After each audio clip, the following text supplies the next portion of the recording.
saúdo a igreja com a graça e a paz do nosso Senhor Jesus Cristo. Amém? Eu sempre quis fazer isso. Fiquei treinando o dia inteiro para não chegar aqui e gaguejar. Mas, igreja, é muito bom estar aqui. É um prazer imenso estar aqui novamente com vocês. É um privilégio muito grande estar aqui. Eu estava pensando hoje à tarde sobre como é bom estar aqui, mas não apenas isso, como Deus me conduziu até aqui. Quem diria que um jovem ateu ia se converter e um dia ia estar pregando a palavra de Deus, muito mais no domingo à noite. Então eu sou grato a Deus pela grande oportunidade de estar aqui. E eu queria começar falando o seguinte, irmãos, vocês já olharam para as pessoas que estão ao seu lado? Isso já está virando costumeiro aqui na nossa igreja. Mas já olharam para as pessoas que estão aí? Você já cumprimentou seu irmão? Você já disse para ele como ele é importante? Você já mostrou afetividade para o seu irmão hoje? Porque muitas vezes nós viemos aqui, nós sentamos nesses bancos, nós recebemos uma palavra, nós vamos embora, no máximo que a gente faz às vezes é dar um boa noite, que Deus abençoe. Mas você já demonstrou ao seu irmão como ele é especial e como ele é importante? Então pratique isso, porque é exatamente sobre isso que a gente vai falar. Temos também alguns visitantes, não sei se eu posso fazer isso, pastor, mas eu quero agradecer pela presença dos visitantes, dizer que vocês são muito bem-vindos aqui, dizer que essa igreja, essa casa de oração sempre está de portas abertas para vocês, e que, irmãos, nós temos visitantes. Então no final, cumprimente o visitante, mostre para ele como ele é especial, principalmente para Deus. Se nós somos filhos de Deus, nós devemos demonstrar isso por esses visitantes, demonstrar que eles são especiais, acolhidos, porque eu tenho certeza que se Cristo estivesse aqui essa noite, Ele faria isso. Então que nós possamos cumprimentar o nosso irmão, cumprimentar os visitantes, acolhê-los, e novamente eu digo que vocês são muito bem-vindos aqui. Amém? Amém. Irmãos, eu pedido a vocês que abram as suas Bíblias no livro de Filipenses, na carta aos Filipenses, na epístola aos Filipenses, escrito pelo apóstolo Paulo. Filipenses capítulo 1, nós vamos ler dos versos 27 até o verso 30. Filipenses capítulo 1, versículos 27 ao 30.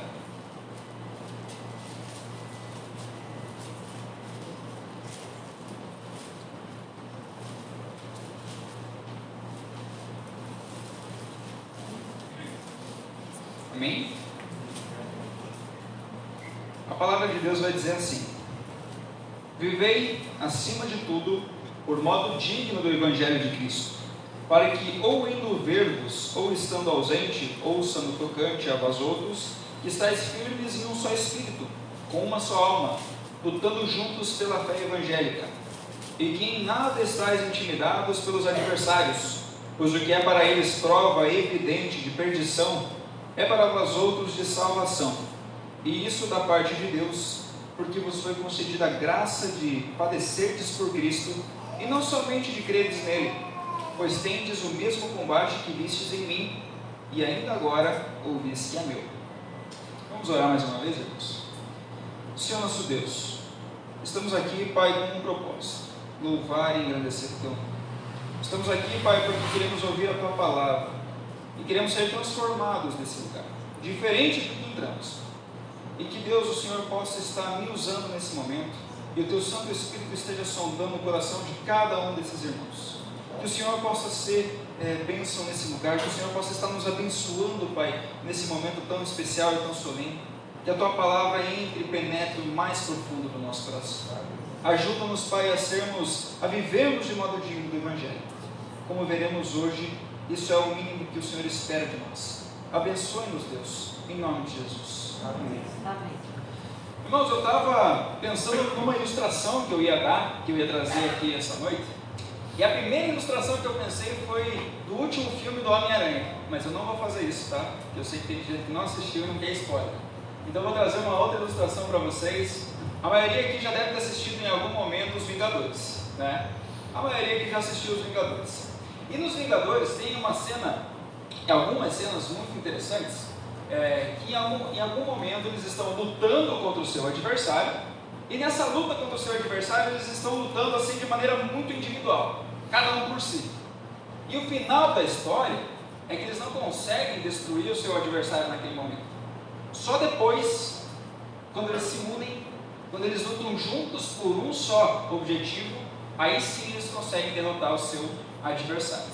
E hoje falaremos algo relacionado a isso, algo relacionado a viver de modo digno do Evangelho. Mas o que tem a ver viver de modo digno do Evangelho e uma luta contra um adversário, uma luta contra o inimigo? Nós vamos ver hoje sobre isso. Muito bem, para a gente poder falar um pouco sobre o livro de Filipenses, é necessário uma contextualização. Primeiramente, quando a gente vai ler sobre os Filipenses lá no livro de Atos, a gente vê que Paulo ele estava na sua segunda viagem missionária, e na sua segunda viagem missionária ele deseja ir para a Ásia. Só que Deus, o Espírito Santo, não permite que ele vá para a Ásia. Muito pelo contrário, ele manda ele ir para a Europa. E na Europa, ele vai parar em Filipos. Só que acontecem coisas muito interessantes lá, quando ele começa a pregar o Evangelho. Ele começa a pregar o Evangelho e tem uma passagem muito famosa por todos nós conhecemos muito bem, que é a passagem onde ele prega para algumas mulheres, e dentre essas mulheres tinha uma mulher chamada Lídia. E a palavra vai dizer que Deus abre o coração de Lídia quando a palavra é pregada. Já demonstrando de cara que nós não temos parte nenhuma na salvação, que nada que nós podemos fazer vai nos salvar, e que não somos nós que vamos até Deus, ou que nós que abrimos o nosso coração para que Deus entre, mas é o próprio Deus que abre o nosso coração. Irmão, se você crê em Cristo, sinta-se privilegiado. Sabe por quê? Porque foi o próprio Deus que abriu o teu coração. Foi o próprio Deus que fez com que você cresça em Jesus. Isso é graça. É um privilégio que você crê em Cristo. Muito bem, ele pregou o Evangelho para Lídia, Lídia se converteu. Houve um outro momento que também ficou muito conhecido, onde Paulo ele percebe que uma menina está possessa por um espírito de adivinhação, um espírito maligno, uma menina que dava dinheiro aos seus senhores por causa disso. E Paulo e Silas, eles estavam juntos. Paulo expele o demônio daquela menina. E ao expelir o demônio daquela menina, os senhores dela ficam enfurecidos contra Paulo e Silas. E incitam as autoridades locais a prendê-lo, dizendo algumas mentiras, algumas invenções sobre Paulo, falando que ele estava fazendo arruaça naquela cidade. Então Paulo e Silas são presos. E no primeiro momento você deve pensar assim: Paulo e Silas tinham todos os motivos do mundo para reclamar, porque o próprio Deus mandou eles para a Europa, para pregar o Evangelho lá, e pregando o Evangelho, fazendo a vontade de Deus, eles são presos. Talvez eles tivessem todos os motivos do mundo para reclamar, para murmurar, e talvez alguns até pensem que ele deveria ter feito isso em algum momento. Mas Paulo e Silas fazem algo incrível. Eles louvam ao Senhor lá dentro da prisão. E o que acontece naquele momento? Deus faz algo miraculoso, algo sobrenatural. E ele abre as cadeias das prisões. Só que Paulo e Silas não saem da prisão. Percebem? Paulo e Silas não saem correndo quando as cadeias são abertas. Não foi como aconteceu com Pedro, por exemplo, que quando Deus abriu as cadeias, conduziu até lá fora. Deus tinha apenas aberto as cadeias, mas em nenhum momento Deus falou: saia delas. E Paulo permaneceu lá. Permaneceu lá porque ele esperava a ordem de Deus. Então, o carcereiro, quando ele chega e ele vê toda aquela cena, de todas aquelas cadeias abertas, ele começa a entrar em desespero. Provavelmente ele era um romano, e como um romano e guarda daquele cárcere, se as suas autoridades descobrissem aquilo que estava acontecendo com ele, com certeza iam descobrir por causa da falta dos condenados ali. Provavelmente ele ia ser torturado, talvez morto. Ia ser uma desonra muito grande para a vida dele e para a família dele. Talvez até mesmo a sua família seria morta por causa disso. E ele se desespera naquele momento e ele decide tirar a própria vida lá mesmo dentro do cárcere. Lá dentro mesmo, ele decide que vai tirar a própria vida.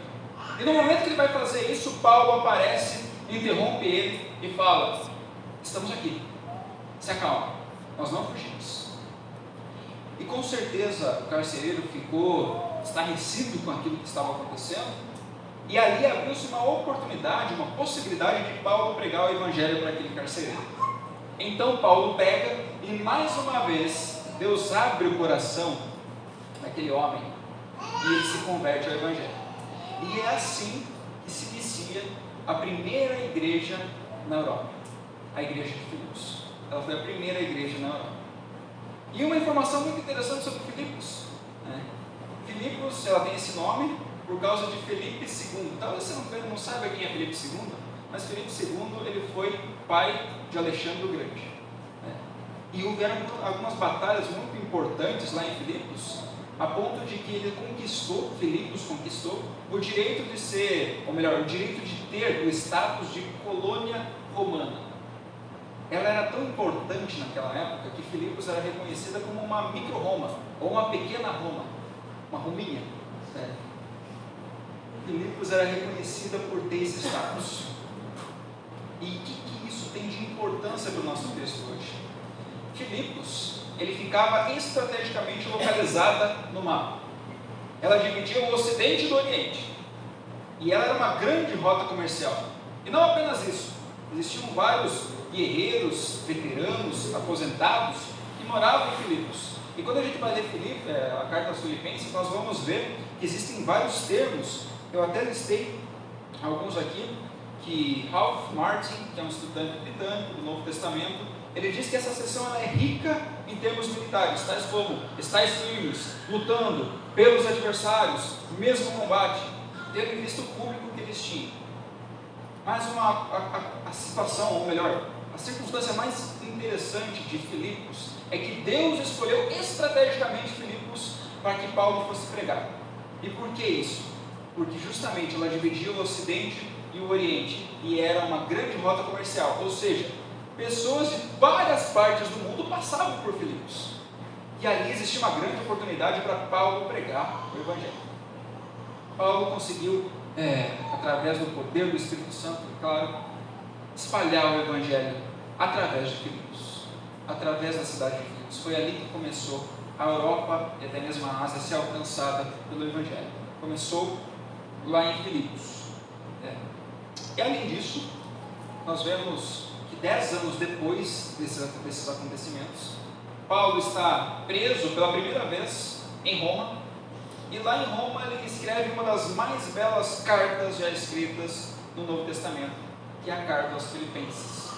Nessa carta, ele demonstra questões muito interessantes acerca do amor que ele tem pelos filipenses. Ela se destaca por uma questão como, por exemplo, a forma como o próprio Paulo se denomina. No início, nós vamos ver ali, no início do capítulo, que Paulo, na nossa versão, ele vai falar bem assim: Paulo e Timóteo, servos de Cristo. Irmãos, numa tradução mais semelhante ao original, vai falar que ele é escravo de Cristo. Enquanto nas outras cartas, ele vai falar que ele era apóstolo. Por exemplo, a carta aos Coríntios, apóstolo Paulo. Ou melhor, Paulo, apóstolo de Cristo, porque ele tinha que defender o seu apostolado.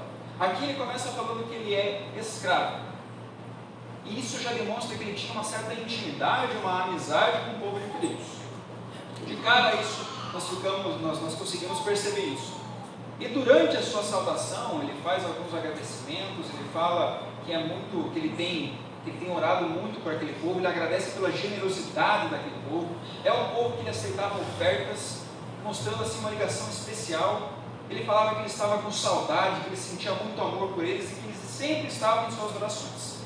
Paulo ele começa falando sobre isso na carta dele, e ele começa trazendo algumas questões acerca da prisão que ele está aguardando.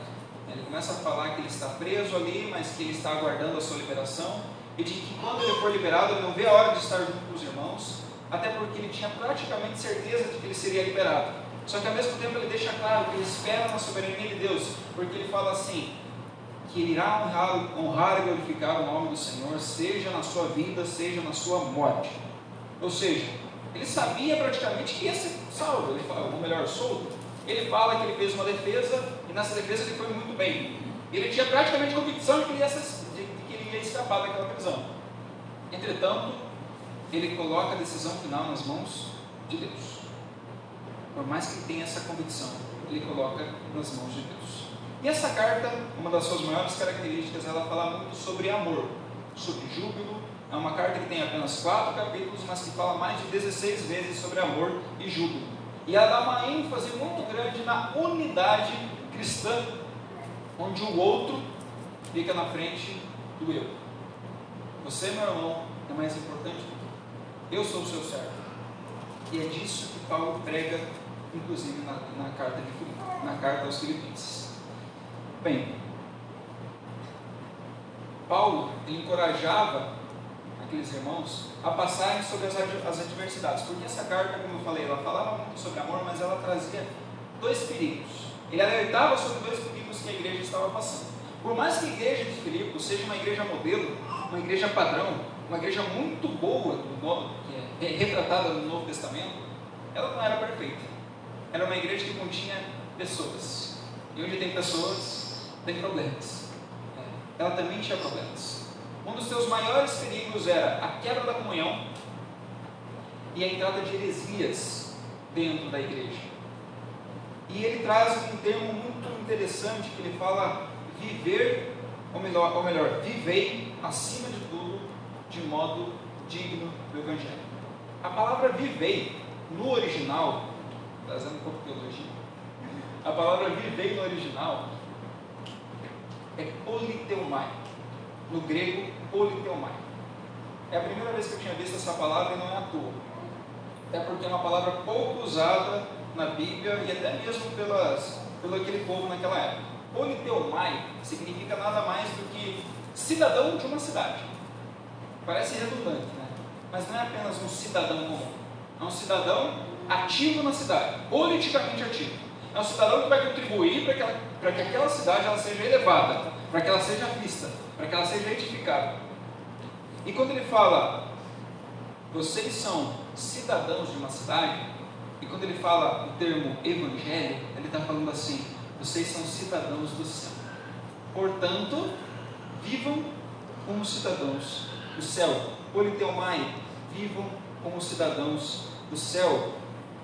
Ele lembrava aos filipenses que eles eram cidadãos de uma pátria celestial, membros mediante o Evangelho de Cristo.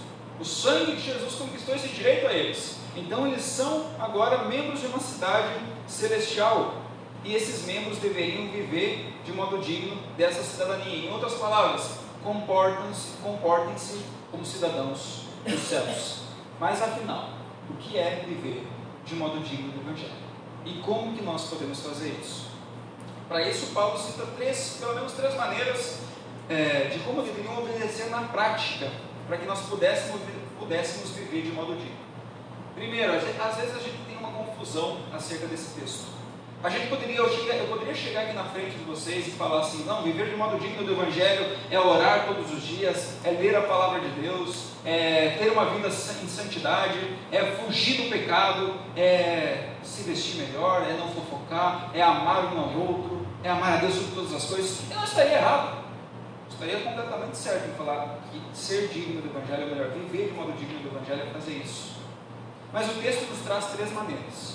Ele nos ensina três maneiras bem pontuais acerca disso. E a primeira maneira é, para viver de modo digno do Evangelho, devemos nos unir contra os adversários do Evangelho. Tudo indica que havia na época um desentendimento na liderança local, na liderança da igreja de Filipos, lutando por espaço, lutando por poder, e talvez isso fosse uma característica local. Era um povo romano, e os romanos, eles por si só eram muito arrogantes. Eles se achavam melhores do que os outros por serem cidadãos romanos. E por esse motivo, eles provavelmente, sendo romanos, tentavam alcançar posições maiores dentro da igreja de Filipos. Até porque a igreja de Filipos tinha vários líderes. Várias pessoas tentavam ser melhores do que os outros lá dentro. Porque tinham muitas pessoas na liderança, tinham muitas pessoas no trabalho. E ele faz algumas exortações acerca disso. Paulo chama os crentes a deixarem as suas diferenças de lado e se unir contra os verdadeiros adversários, né, fazendo afirmações como: estejam firmes em um só espírito, como uma só alma. E por isso Paulo, ele os encoraja a terem o mesmo ânimo, a lutarem pela fé do Evangelho. Mas de que forma eles poderiam fazer isso? De duas formas. Primeiro, defendendo o Evangelho contra os detratores, contra aqueles que se opõem ao Evangelho, contra aqueles que falam mal do Evangelho. O primeiro tipo de defesa que Paulo traz é defender contra aqueles que pregam contra o Evangelho. Isso para o povo de Filipos. Segunda, recusando o ensino dos falsos mestres. Naquela época existiam muitos falsos mestres entrando dentro da igreja, e ele queria que aquele povo lutasse contra eles, se defendessem contra eles. Caso Paulo fosse liberto, ele mesmo diz que tinha o desejo de ter notícias boas de que os mesmos estavam unidos, né? Até mesmo porque eles estavam muito desunidos. E agora minha pergunta para a igreja de Coronel de Vida: vocês se consideram uma igreja unida? Vocês acreditam que vocês de fato são unidos? Ou há uma desunião dentro da nossa igreja? Eu pergunto isso para cada um pensar no seu coração. Nós somos uma igreja unida? Nós estamos obedecendo a Deus na união dos nossos irmãos? Pense muito bem nisso. É por isso que eu fiz a pergunta no início: você já cumprimentou seu irmão?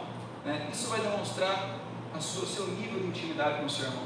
Isso vai demonstrar se você tem união com o seu irmão. Diante disso, vemos três necessidades de unidade diante de uma igreja que estava sendo atacada na quebra da comunhão, onde os membros estavam fazendo a vontade de Deus.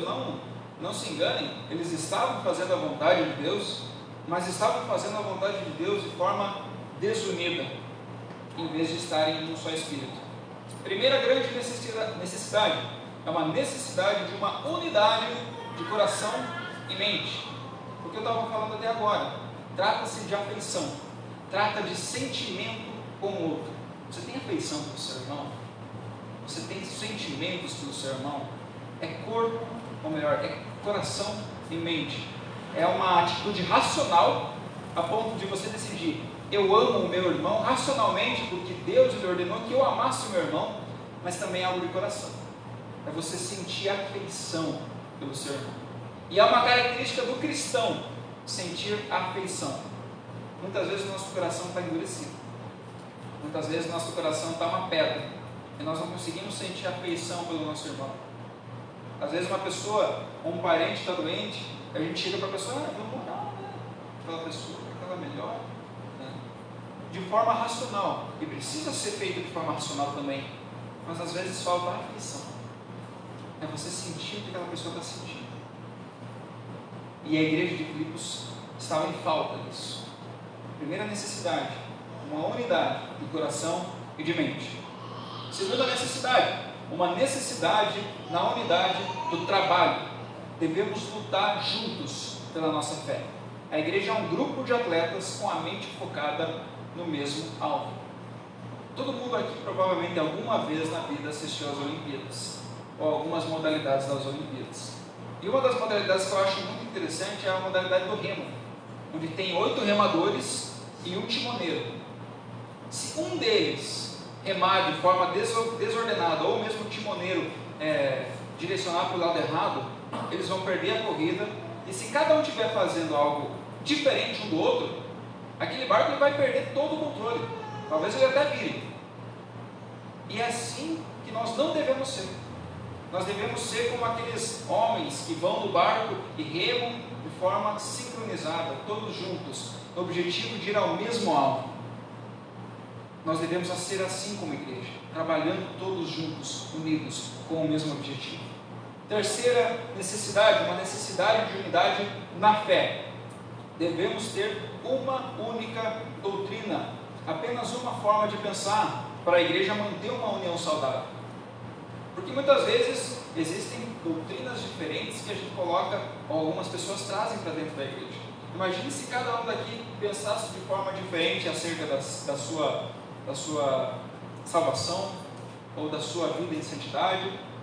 Não ia ter união, não ia ter sincronia, ia ter divisão, se todo mundo pensasse diferente. Por isso que nós precisamos, e a igreja de Filipos precisava ter uma única mente. Segundo ponto, segunda maneira de vivermos de modo digno do Evangelho é não temermos os adversários. Não devemos temer aqueles que se opõem à pregação do Evangelho. Mas afinal, quem eram os adversários dos filipenses? Eram as pessoas da própria cidade, eram os romanos, eram os judeus judaizantes, judeus que se converteram ao cristianismo, mas exigiam o cumprimento da lei, exigiam a circuncisão, exigiam a guarda do sábado, e também além deles, eles com toda essa extremidade, porque tinha uma extremidade entre eles e os gentios. Eles, por sua vez, eram extremos, radicais, no quesito à lei. E os gentios vinham trazendo uma carga muito pagã do mundo, e nessa carga pagã, eles eram mais liberais. Ou seja, existia dentro da igreja um povo fiel ao Senhor, um povo que defendia o cumprimento da lei, e outro povo que era liberal. Imagina 3 tipos de pessoas diferentes dentro da igreja. A igreja era assim. E eles tinham medo, os verdadeiros cristãos tinham medo de se oporem aos seus adversários. E Paulo ele vem reforçar, ou melhor, motivar eles para que eles não tenham medo. Não tenham medo. E você pode ver sobre isso lá em Filipenses, capítulo 3, versículos 2 e 3. Não veja agora, mas veja quando você chegar em casa. Inclusive eu recomendo muito que leia o livro de Filipenses. São apenas 4 capítulos, é uma leitura muito rápida. Mas lá vai falar sobre os cães, sobre os malfeitores e sobre os judaizantes, que o povo deveria lutar contra eles, o povo de Deus. Paulo declara que quer ouvir também que os crentes não foram intimidados pelos seus adversários, os motivando a terem coragem mediante as situações, as circunstâncias que estavam acontecendo naquele momento, uma interna, que era a quebra da comunhão, e uma externa, que era a perseguição, visto que a sua coragem seria uma demonstração pública sobre eles serem salvos, sabendo que apenas Deus poderia nos dar aquela coragem. Recuar mostraria fraqueza e perdição. O cristão, ele é chamado para ser corajoso. O cristão é chamado para defender a sua fé, independentemente do que os outros pensarem. O cristão é chamado para ser firme nisso. E o terceiro ponto, sobre o que devemos fazer para viver de modo digno do Evangelho. Devemos enxergar os sofrimentos por Cristo como graça de Deus. Irmãos, viver de modo digno do Evangelho vai suscitar ódio da oposição. A oposição vai odiar vocês por vocês viverem de modo digno do Evangelho. E isso não era diferente com Filipos, muito pelo contrário. É por isso que justamente Paulo motiva eles a enxergarem o sofrimento como um privilégio, como uma bem-aventurança. Lá em Mateus capítulo 5, versículo 11, vai dizer que bem-aventurados sois quando vos insultarem e perseguirem e mentindo disserem todo mal contra vós por minha causa. Se você está sendo perseguido de alguma forma, meu irmão, você está sendo um bem-aventurado. O próprio Jesus diz que você é bem-aventurado se você está sendo perseguido. E Paulo ele fala, ou melhor, cita 2 grandes privilégios. O primeiro grande privilégio, crer em Cristo. Eu já falei sobre isso. Crer em Cristo mediante a fé, que é um dom de Deus dado a nós. Como aconteceu com Lídia, como aconteceu com o carcereiro, Deus abriu o coração deles para que a palavra entrasse e eles fossem transformados, regenerados. Da mesma forma, Deus fez assim com nós. E isso é um grande privilégio que nós temos. O privilégio de crer em Cristo. O privilégio de saber que se Deus não tivesse feito isso em nós, nós não teríamos sido salvos. Foi Ele quem fez tudo por nós. Olha que grande privilégio que vocês têm, de poder dizer que vocês creem em Cristo. E o segundo grande privilégio é o privilégio de sofrer em Cristo. Isso demonstra o sofrimento, demonstra a nossa participação, não apenas no sofrimento, mas também na glória. Porque se com Ele sofremos, com Ele um dia também reinaremos. Mas não é qualquer sofrimento, irmãos. Talvez você esteja sofrendo no seu casamento porque você acha que aquele é um sofrimento vindo, talvez até mesmo da parte de Deus, uma aprovação. No seu trabalho, talvez você foi demitido e aquilo você acha que é uma aprovação, ou você está sendo perseguido no seu trabalho, por isso que você foi demitido. Quando na verdade, às vezes você está mal no casamento porque você está sendo um mau marido, uma má esposa. Talvez o teu relacionamento, o teu namoro terminou porque você foi um mau namorado, uma má namorada. Talvez você veio a falir na tua empresa porque você foi um mau administrador. Talvez você foi demitido, não porque ele estava te perseguindo, mas porque você não foi um bom empregado. Acontece que muitas vezes a gente atribui esses sofrimentos na nossa vida como uma aprovação ou como uma perseguição. E não é qualquer sofrimento. É um sofrimento por Cristo. Sabe por quê, irmãos? Porque o mundo ele tolera. Ele tolera o adúltero, ele tolera o mentiroso, ele tolera o bêbado, ele tolera tantos pecados. Só que o mundo não tolera uma coisa. O mundo não tolera a mensagem da cruz, a palavra da cruz. E meus irmãos, se você nunca sofreu por causa disso, se você não sofre ou nunca sofreu por causa disso, talvez haja algo errado no seu proceder. Porque todo crente, todo cristão vai ser perseguido de alguma forma. Nós não somos perseguidos de morte aqui no Brasil, nós temos liberdade religiosa, graças a Deus nós temos isso. Mas quem nunca foi caçoado, zombado, xingado ou algo do gênero por causa da palavra, talvez não tenha publicado a sua fé. Porque todo aquele que publica a sua fé, o mundo vai odiar. O mundo vai odiar de alguma forma. Os sofrimentos estão inclusos no plano de Deus. Enquanto muitos pregam que a glória é a insígnia do crente, o crente ele tem que ser glorioso, vitorioso, ele tem que ter todas as coisas boas dessa terra. Enquanto muitos pregam isso, Paulo vai dizer que a cruz é a marca do cristão. A cruz é a marca do cristão. Os planos de Deus incluem o sofrimento. E Paulo passou por esses sofrimentos que a igreja de Filipos estava passando. Eles eram testemunhas do que ele passou, sabiam muito bem o que estava acontecendo. E ele os motiva a não se intimidarem, muito pelo contrário, que deveriam se manter firmes, combater o bom combate, prontos para sofrer por Cristo. E eu fiz uma anotação assim, que diz o seguinte: se você quer ter a graça de crer em Cristo, você tem que estar preparado para receber também a graça de sofrer por Ele. É um 2 em 1.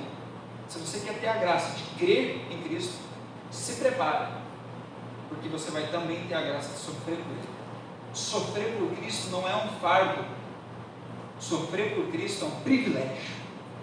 É um privilégio sofrer por Cristo. Nós devemos até mesmo almejar isso. Só que quem quer sofrer? Ninguém quer sofrer. Mas Jesus vai dizer: bem-aventurado aquele que sofre por minha causa. Não por causa dos seus pecados, não por causa dos seus erros, mas por minha causa. Esteja preparado, porque pode ser que a gente venha um dia encarar uma tribulação, uma grande perseguição. Pode ser que a perseguição de morte chegue no Brasil, já existe em outros países. Pode ser que um dia chegue no Brasil. Pode ser que um dia você seja perseguido e você seja preso, ou até mesmo torturado e morto. Pode ser que isso aconteça, irmãos. E quando isso acontecer, você está preparado? Você está preparado para isso? Você está disposto a sofrer por Cristo a esse ponto? Concluindo, meus irmãos, os Vingadores eles só conseguiram derrotar Thanos, né, quando eles se uniram, batalhando contra Thanos. Quando eles se uniram e lutaram todos juntos com o mesmo objetivo, sem temer o adversário e dispostos até mesmo a sofrer por aquilo, eles venceram. E assim nós, como irmãos, devemos ser. Nós devemos nos unir para lutar contra o adversário maior. E agora algumas aplicações. Se nós somos cidadãos do céu, cidadãos da Nova Jerusalém, devemos viver como tais, ter uma conduta coerente. Somos cidadãos brasileiros, mas antes de sermos cidadãos brasileiros, temos uma cidadania celestial. E essa cidadania celestial, ela deve sobrepujar nossa cidadania brasileira. Ou seja, antes de sermos cidadãos brasileiros, somos cidadãos do céu. E sendo cidadãos do céu, nosso proceder deve ser como cidadãos do céu. Eu vejo muitas pessoas defendendo a sua cidadania brasileira, defendendo o Brasil, principalmente em época de política, mas de maneira indigna do Evangelho. Já vi muitos irmãos xingando, debochando metido em baixaria, hostilidade, defendendo o Brasil como incrédulos, como ímpios, e não de forma digna. Você tem e você deve defender o Brasil, só que de maneira digna do Evangelho. Outra aplicação: faz parte do nosso testemunho nos unir contra os adversários da igreja, diante de uma sociedade secularizada, onde o pecado é cada vez mais comum e aceito dentro dos lares, dentro das escolas e infelizmente dentro de muitas igrejas, onde o pecado está sendo aceito e normalizado. Nós devemos nos unir para lutar contra esse tipo de adversário, mediante subversão de valores, uma hostilidade declarada contra os cristãos. Devemos deixar as nossas diferenças de lado, irmãos, e nos unir, como a igreja do Coronel Vivida deve ser unida. E a minha pergunta é sobre a união da nossa igreja. Agora, sobre a união da nossa igreja, algo que vai revelar a nossa intimidade com os nossos irmãos, a nossa unidade com os nossos irmãos. Vocês possuem, e isso pergunto para mim mesmo, para todos os que estão aqui, vocês possuem mais amigos do mundo ou mais amigos da igreja? Vocês possuem mais intimidade com os amigos do mundo ou com os amigos da igreja? Vocês têm mais relacionamento com os amigos do mundo ou os amigos da igreja? Um dia, alguma conversa com o pastor André, eu fiz uma pergunta para ele e eu falei assim: pastor, às vezes eu vejo alguns irmãos que têm muito mais amizade e intimidade com pessoas do mundo do que com as pessoas da igreja. Por que isso acontece? E o pastor disse assim: sabe qual que é o problema? O problema é que tem muitos irmãos que não querem ter um comprometimento de terem, ou melhor, de serem suportes uns dos outros. Porque é muito mais fácil ser amigo de alguém do mundo. Porque quando o cristão quer fazer alguma coisa errada e chegar para o amigo do mundo, ele vai falar assim: não, estou contigo, cara, é isso mesmo, vamos fazer uma festa, vamos fazer alguma coisa aí, vamos fazer, eu também quero fazer umas loucuras. O pastor André pensa assim. E ele falou assim: é fácil ser amigo de quem é do mundo, porque aquela pessoa que é do mundo, ela sempre vai apoiar você a fazer a coisa errada. Agora, o amigo cristão verdadeiro, ele vai te exortar, ele vai falar que você está errado, e ninguém quer ouvir que está errado. E eu achei muito sábio da parte dele essa resposta. Nós devemos desenvolver muito mais amizade com nossos irmãos da fé, porque muitos de nós temos mais amigos do mundo do que amigos da igreja.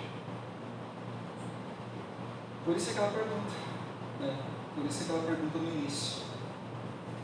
Última aplicação, ou melhor, penúltima: precisamos de coragem contra os adversários.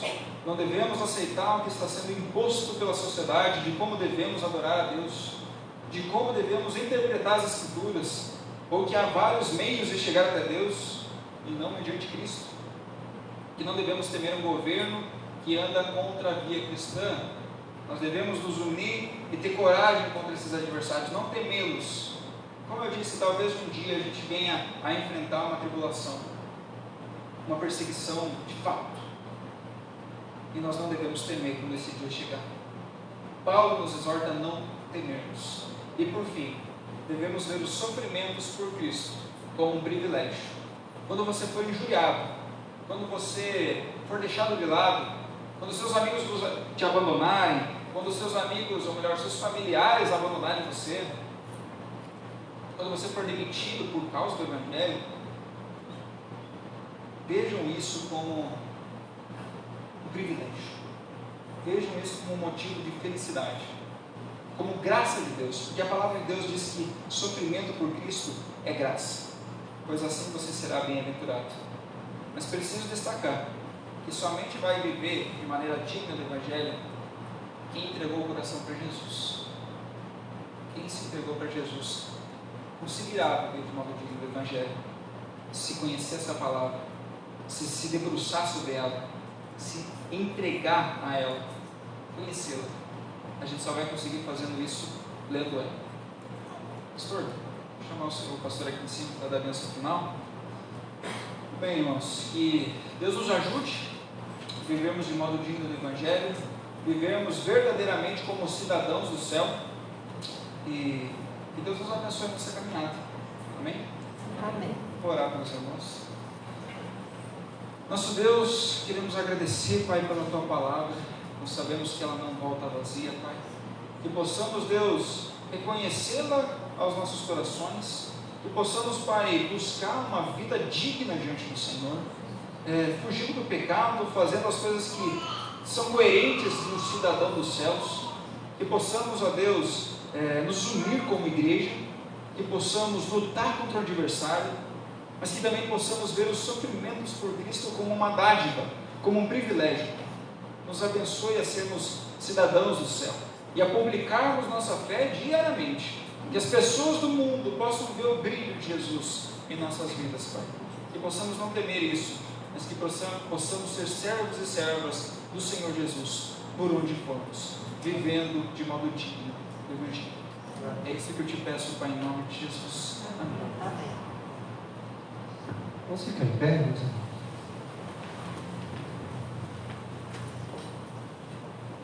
Pai, quero agradecer ao Senhor pela Tua palavra, agradecer, Deus, pelo privilégio de viver, ó Deus, o Evangelho em nossa vida.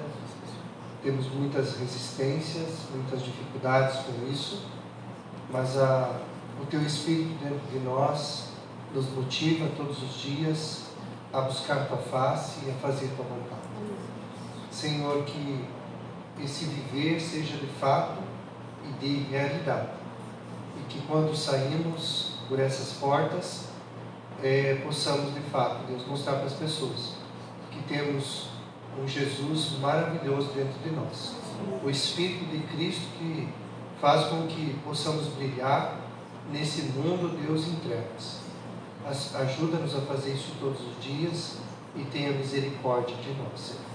E agora, meus irmãos, que a graça do nosso Senhor e Salvador Jesus, o amor de Deus, o nosso eterno Pai e as ternas consolações do Espírito Santo sejam sobre todos vocês e todos aqueles que estão também congregando nessa igreja invisível ao redor dessa terra, hoje e para todos sempre. Amém. Deus abençoe vocês. Uma boa semana.